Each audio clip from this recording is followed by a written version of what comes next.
అందరికీ నమస్కారం. Welcome back to Gudivada వంటలు. ఈరోజు ఇంకొక కొత్త రెసిపీ వీడియోతో అయితే మీ ముందుకు వచ్చేసాను. అది ఏంటా అనుకుంటున్నారా?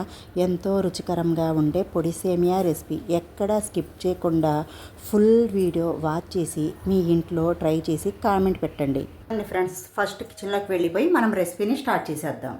ఈ రెసిపీకి కావాల్సిన కొన్ని ఇంగ్రీడియంట్స్ అయితే చూపించేస్తున్నాను. ఇవి అయితే సేమియా ఫ్రెండ్స్. ఎండి ఖర్జూరాన్ని ఈ విధంగా బారుగా కట్ చేసుకోండి. కొన్ని జీడిపప్పు పలుకులు, ఎండి కొబ్బరి తురుము గ్రేట్ చేసి తీసుకోండి. బాదం పప్పుని సన్నగా కట్ చేసుకోండి. కొన్ని కిస్మిస్, గసగసాలు. ఇంగ్రీడియంట్స్ అయితే చూపించేసాను కదండి. ఇప్పుడు మనం రెసిపీ స్టార్ట్ చేసేద్దాం. ఫస్ట్ స్టవ్ ఆన్ చేసుకొని స్టవ్ మీద ఒక కడాయిని పెట్టుకోండి. కాస్త వెడల్పాటి కడాయిని పెట్టుకోండి. పెద్ద టేబుల్ స్పూన్తో 1 టేబుల్ స్పూన్ దాకా నెయ్యిని వేసుకోండి. ఈ నెయ్యిను కాస్త మెల్ట్ అవనివ్వండి. నెయ్యి కరిగాక ఒక పెద్ద టేబుల్ స్పూన్ దాకా జీడిపప్పు పలుకులు, జీడిపప్పు వేశాక ఈ బాదం పప్పు పలుకుల్ని వేసేసుకోండి. డ్రై ఫ్రూట్స్ అనేవి అన్నీ ఇన్నని ఏమీ లేదు ఫ్రెండ్స్. మనం ఎన్నైనా వేసుకోవచ్చు ఈ రెసిపీలో. అసలు డ్రై ఫ్రూట్స్తోనే టేస్ట్ అనేది మనం తయారు చేసుకునే ఈ పొడి సేమియాలో. ఇవి కాస్త ఫ్రై అయ్యాక ఎండి ఖర్జూరం ముక్కలు, ఈ ఎండి ఖర్జూరం కూడా వేసేసాక ఒక్కసారి మిక్స్ చేసేసుకోండి. మంటను లో టు మీడియం మంట మీద అడ్జస్ట్ చేసుకుంటా ఫ్రై చేసుకోండి ఈ డ్రై ఫ్రూట్స్ని. ఇవి కాస్త వేగిన తర్వాత ఇప్పుడు ఎండు ద్రాక్షని వేసేసుకోండి. ఇప్పుడు మనం తయారు చేసుకునే ఈ చోబా రెసిపీ అనేది మనం 1 నెల 2 నెలల దాకా స్టోర్ చేసుకోవచ్చు ఫ్రెండ్స్. ఏమీ పాడవదు. ఒక్కసారి మిక్స్ చేసేసుకోండి.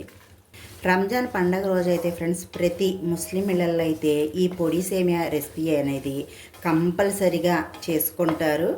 కొందరు పాలల్లో వేసుకొని చేసుకుంటారు, కొందరేమో ఇలా డ్రైగా సేమియాని ప్రిపేర్ చేసుకున్నారు. అసలు టేస్ట్ అయితే అదిరిపోద్ది ఫ్రెండ్స్. ఒక్కసారి మీరు మీ ఇంట్లో ట్రై చేయండి. బాదం పప్పు, జీడిపప్పు, ఎండి ఖర్జూరం ఇవి అన్నీ కాస్త వేగాక ఇప్పుడు ఈ ఎండి కొబ్బరిని వేసేసుకొని ఒక్కసారి మిక్స్ చేసేసుకోండి. ఈ డ్రై ఫ్రూట్స్ అన్నీ మీరు కావాలంటే సపరేట్గా అయినా ఫ్రై చేసుకోవచ్చండి. నేనైతే ఎప్పుడు ఇలాగే ఫ్రై చేసుకుంటాను. అన్నీ కలిపేసుకొని మీరు కావాలంటే సపరేట్గా ఫ్రై చేసుకోండి. ఈ కొబ్బరి వేశాక 1-2 నిమిషాలు వేయించుకున్న తర్వాత ఇక మనం స్టవ్ ఆఫ్ చేసేస్తాం అనుకునేటప్పుడు మీరేం చేస్తారంటే ఫ్రెండ్స్ 2 టేబుల్ స్పూన్ దాకా గసగసాలని వేసేసుకోండి. గసగసాలు అనేవి కంపల్సరిగా వేసుకోవాలండి. అసలు గసగసాలతోనే టేస్ట్ అనేది మనం తినేటప్పుడు పంటి కింద తగులుతా అసలు ఆ గసగసాల టేస్ట్ అనేది మనకి భలే తెలుస్తుంది. ఇప్పుడు మనం వేసుకొని ఒక్కసారి ఇలా కలిపేసుకొని స్టాప్ చేసేసుకుందాం. మన చోబా రెసిపీ అనేది రెడీ అయిపోయింది కదా ఫ్రెండ్స్. ఇప్పుడు దీన్ని మనం వేరే ప్లేట్లోకి తీసేసుకుందాం. చోబా అనేది రెడీ అయిపోయింది కదండి. ఇప్పుడు గిన్నెలోకి తీసుకొని పక్కన పెట్టేయండి. ఇప్పుడు మనం నెక్స్ట్ ప్రాసెస్లోకి వెళ్ళిపోదాం. ఇదే కడాయిలో 1 టేబుల్ స్పూన్ దాకా నెయ్యిని వేసుకోండి. నెయ్యిను కాస్త కరగనివ్వండి. ఈ సేమియా అయితే ఫ్రెండ్స్ ఇంట్లో తయారు చేసుకున్నాయి. ఇక్కడైతే నేను ఒక 300 గ్రాముల దాకా సేమియాని అయితే తీసుకున్నాను. ఈ సేమియాని ఈ నెయ్యిలో వేసేసి లో ఫ్లేమ్లో పెట్టుకొని వేయించుకోండి.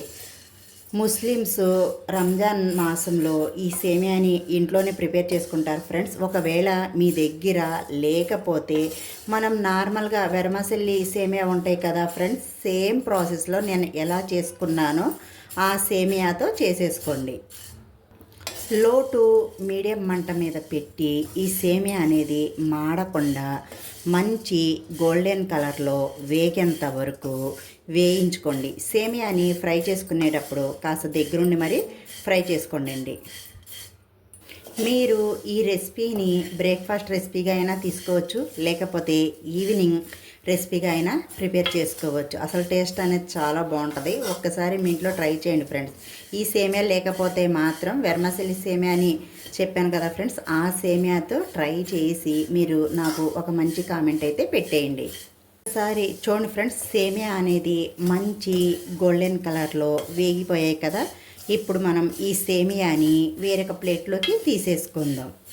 ఫ్రై చేసుకున్న ఈ సేమియాని కాసేపు పక్కన పెట్టేయండి. ఒక గిన్నెని తీసుకొని 1 లీటర్ దాకా నీళ్ళని వేసుకోండి. నీళ్లు వేసేసాక చిటికెడు ఉప్పు, మరీ ఎక్కువగా వేయాల్సిన అవసరం లేదండి ఈ రెసిపీ కోసం. ఈ నీళ్ళని బాగా మరిగించండి. నీళ్లు ఎక్కువైనా టెన్షన్ ఏమి లేదు ఫ్రెండ్స్. మనం అన్నాన్ని ఎలా వార్చుకుంటామో అదే విధంగా చేసుకోవాలి. నా వీడియోకి ఒక లైక్ ఇవ్వండి ఫ్రెండ్స్. మీరు ఇచ్చే ఒక లైక్ ద్వారా నా వీడియో అనేది చాలామందికి రీచ్ అవుద్ది. కాస్త మీ సపోర్టు మాకుంటే గనక మేము ఇంకా ఇలాంటి మంచి మంచి రెసిపీ వీడియోస్ అయితే మీ ముందుకు రావాలనుకున్నాను ఫ్రెండ్స్. కాస్త మీ సపోర్ట్ మాకు ఇవ్వండి. మీకు రిక్వెస్ట్ చేసుకుంటున్నాను ఫ్రెండ్స్. కాస్త ఒక లైక్ ఇచ్చి ఒక సబ్స్క్రైబ్ చేసుకోండి ఫ్రెండ్స్. ఫ్లేమ్లో పెట్టుకొని మరిగించుకోండి ఈ నీళ్ళని. నీళ్ళు అనేవి బాగా మరిగాక ఇప్పుడు మనం ముందుగా ఫ్రై చేసి పెట్టుకున్న ఈ సేమియాని వేసేసుకుందాం. సేమియా వేసాక ఒక్క డ్రాపు నెయ్యిని వేసి ఒక్కసారి కలిపేసుకోండి. మనం నెయ్యి కానీ ఆయిల్ కానీ ఇలా వేస్తే ఈ సేమియా అనేవి ఒకదానికి ఒకటి అంటుకోకుండా పొడి పొడిగా వస్తాయి. 1-2 నిమిషాలు ఈ నీళ్ళల్లో ఉడికాక ఒక్కసారి ఒక్క సేమియాని తీసుకొని చెక్ చేసుకోండి. ఇలా ఒక్క సేమియాని తీసుకొని ఈ విధంగా తుంచి చూసుకోండి. ఈ విధంగా విరిగితే మాత్రం సేమియా అనేది పర్ఫెక్ట్గా ఉడికిందని అర్థం. ఇప్పుడు మనం వెంటనే స్టాప్ చేసేసుకొని ఇలా ఒక ఏదైనా గిన్నెని తీసుకొని దాని మీద ఇలా బెజ్జాలు ఉన్న ఒక గిన్నెని పెట్టేసుకోండి. ఇప్పుడు వెంటనే ఈ సేమియాని ఈ నీళ్ళలో నుంచి బయటకు తీసేసుకోండి. మీకు ఇలా కుదరకపోతే మనం అన్నం ఎలా వార్చుకుంటామో అలా వార్చుకోండి ఫ్రెండ్స్. కావాలంటే ఈ విధంగా పొడి పొడిగా వార్చుకోండి. ఇప్పుడు నీళ్ళన్నీ తీసేశాక ఒక్క డ్రాపు నెయ్యిని వేసి ఒక్కసారి కలిపేసుకోండి. కలిపేశాక కాస్త వెడల్పాటి ప్లేట్లో ఈ విధంగా వేసేసుకోండి. సేమియా కూడా రెడీ అయిపోయింది కదా ఫ్రెండ్స్. ఇప్పుడు మనం ముందుగా ఫ్రై చేసి పెట్టుకున్న ఈ చోబా మిక్సర్ని తీసేసుకోండి ఒక్కసారి. ఇప్పుడు దీంట్లో ఒక 1/4 టీ స్పూన్ దాకా యాలకుల పొడిని వేసి ఒక్కసారి కలిపేసుకోండి. ఈ యాలకుల పొడి కూడా కలిపేసుకున్నాం కదా ఫ్రెండ్స్. మన సేమియా కూడా ఇక్కడ రెడీ అయిపోయాయి కదా. ఎవరికైనా సర్వ్ చేసి ఇవ్వాలంటే ఇప్పుడు ఏదైనా ఒక మిక్సింగ్ బౌల్ తీసుకోండి. ఇప్పుడు ఈ చోబాని కూడా తీసేసుకొని కొద్దిగా ఈ విధంగా గిన్నెలో వేసేసుకోండి. ఇప్పుడు లైట్గా కొద్దిగా పంచదారని వేసేసుకోండి. ఇప్పుడు మనం ఉడికించి పెట్టుకున్న ఈ పొడి సేమియాని ఈ గిన్నెలో వేసేసుకోండి. ఇలా ఈ సేమియా అంతా ఇలా గిన్నెలో వేసేసాక ఇప్పుడు ఈ చోబా మిక్సర్ని పైన నుంచి ఇలా వేసేయండి. ఇప్పుడు పంచదారని మీ స్వీటుని బట్టి వేసుకోండి. మీకు ఇలా డైరెక్ట్గా పంచదార వేసుకోవడం ఇష్టం లేకపోతే కావాలంటే పొడి చేసి వేసుకోండి ఫ్రెండ్స్. కానీ ఇలా డైరెక్ట్గా పంచదార వేసుకొని తింటే దాని టేస్ట్ అనేది కాస్త డిఫరెంట్గా ఉంటుంది. పొడి సేమియా రెసిపీ రెడీ. ఇంకా ఆలస్యం ఎందుకు ఫ్రెండ్స్, మీరు కూడా టేస్ట్ చూసేయండి నేను చేసిన ఈ రెసిపీని. మీకు కనుక ఈ రెసిపీ వీడియో నచ్చినట్టయితే మా వీడియోకి ఒక మంచి లైక్ ఇచ్చి మీ ఇంట్లో ట్రై చేసి ఎలా కుదిరిందో ఒక మంచి కామెంట్ అయితే పెట్టండి. ఇలాంటి మంచి మంచి రెసిపీ వీడియోస్ కోసం ఏం చేయాలి ఫ్రెండ్స్, మా ఛానల్కి ముందుగా ఒక లైక్ ఇచ్చి ఒక సబ్స్క్రైబ్ చేసుకోండి. సబ్స్క్రైబ్ చేయడం ద్వారా పక్కనున్న గంట సింబల్ని యాక్టివేట్ చేసుకోండి. Bye friends, thank you for watching. మళ్ళీ కలుద్దాం ఇంకొక కొత్త రెసిపీ వీడియోతో.